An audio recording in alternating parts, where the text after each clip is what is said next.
जुल्म और ज्यादती दी इंतहा हो गई है। पता नहीं साढ़े खूबसूरत माशरे नूं की हो गया। यह गल सुन के ना ईमान ना शर्म ना पानी पानी हो गया।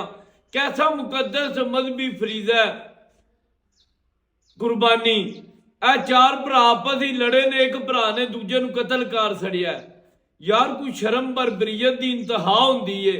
ते एक ऐसे शहर ही होया कि जेड़ा बड़े खूबसूरत लोगों का बड़ा खूबसूरत शहर है मुजफ्फराबाद, आजाद कश्मीर का दारुल खिलाफा। उत्थे शबाई के इलाके जिन्हें चार भरा भिड़े ने आपस ही, समझ एक नहीं आती। भौंक भौंक के मैं भी थक रहा। पता नहीं साडे माशरे की वफादारी, बर्दाश्त, तमल, बुरदबारी किधर टुर गई है। कोई यार गल होंदी है लड़न भिड़न वाली, ऐ कोई गल है?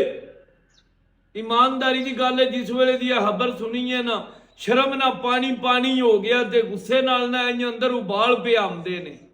बा हो के गया, बन के गया साडे माशरे नाल। असी किधर जा रहे हैं?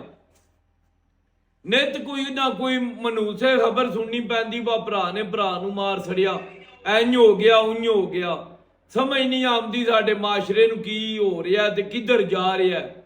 बड़ी खतरनाक फेज ही असीं दाखिल हो गए हैं। किस वे मैं कला बह के सोचना ना, अं मेरे रोंगटे खलो जाते हैं। खुदा रा सबर ता मलकुल काम लो।